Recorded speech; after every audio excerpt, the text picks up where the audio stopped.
हाँ, देखिए आप ने सवाल किया है इसके ऊपर जो कल एक दर्दनाक वाक़या हुआ है कालाकोट में, जिसमें हमारे 2 कैप्टन, एक जेसीओ, एक सिपाही शहीद हुआ है और मेजर साहब एक हमारे ज़ख्मी हैं। जो देश के सपूत हैं वो तो अपनी जान की कुर्बानी देते ही रहेंगे, चाहे युद्ध के मैदान में हो, चाहे जो ये मिलिटेंसी को लड़ते लड़ते इस देश की एकता, अखंडता और आज़ादी को बचाए रखने के लिए जो खून का दीपक जलता है, उसमें हमेशा अपने खून से सींचते रहेंगे उस लौ को। लेकिन एक बात मैं और समझना चाहता हूँ कि देश के प्रधानमंत्री कहा करते थे कि अगर बॉर्डर पार से जो लोग यहाँ आकर आतंक करते हैं, इसका मतलब प्रधानमंत्री कमज़ोर है, हम बॉर्डरों को अच्छी तरह सील नहीं कर पाए हैं।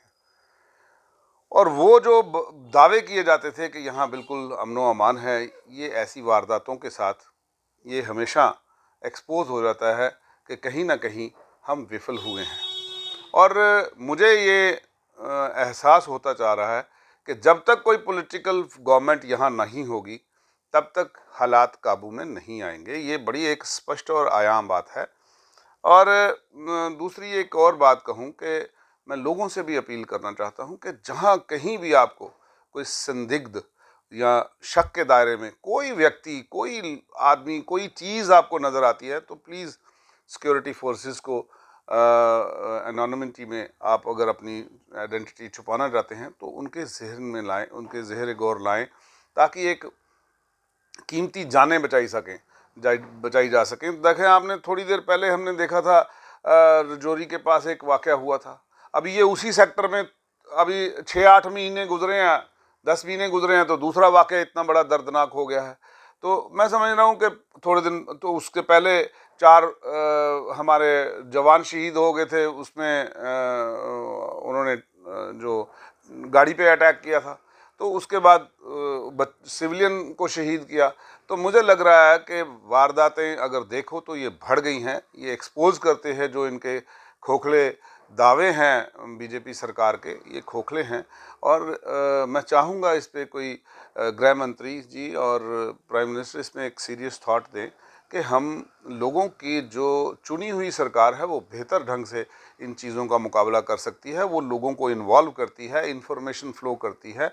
तो मैं समझता हूँ कि आज एक एलिनेशन आ चुकी है लोगों में, और जो सिविल एडमिनिस्ट्रेशन तो के साथ तो है ही नहीं ना किसी की, क्योंकि वो तो बाबू बन चुके हैं, वो आज की डेट में मंत्रियों से भी ऊपर जा चुके हैं, वो तो लोगों से हाथ मिलाना कारगर नहीं समझते। आजकल कोई अगर आगे हाथ कर दे तो उनको गुस्सा आ जाता है कि भाई आप उनके कमरे में किसी को हेलो कर लो तो उनको गुस्सा आ जाता है। तो ये आजकल का तो माहौल है। तो जो बाकी एडमिनिस्ट्रेशन है, वहाँ पे जो फ्री फ्लो ऑफ इंफॉर्मेशन है वो शायद नहीं हो पा रहा है। वो इसी वजह से कि लोकल लोगों की जो है इन्वॉल्वमेंट बड़ी कम होती जा रही है।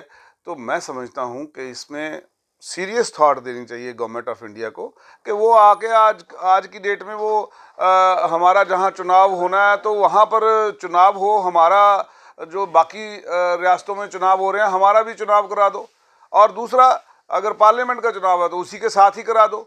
तो मैं समझता हूँ कि आज की डेट में इन जहाँ हम इसका सख्ती से निंदा करते हैं, कंडेम करते हैं, वहीं गवर्नमेंट ऑफ इंडिया से अपील भी करते हैं कि लोगों की चुनी हुई सरकार ऐसी चीज़ों का बेहतर मुकाबला कर सकती है।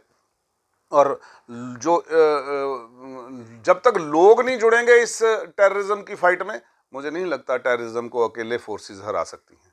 शुक्रिया।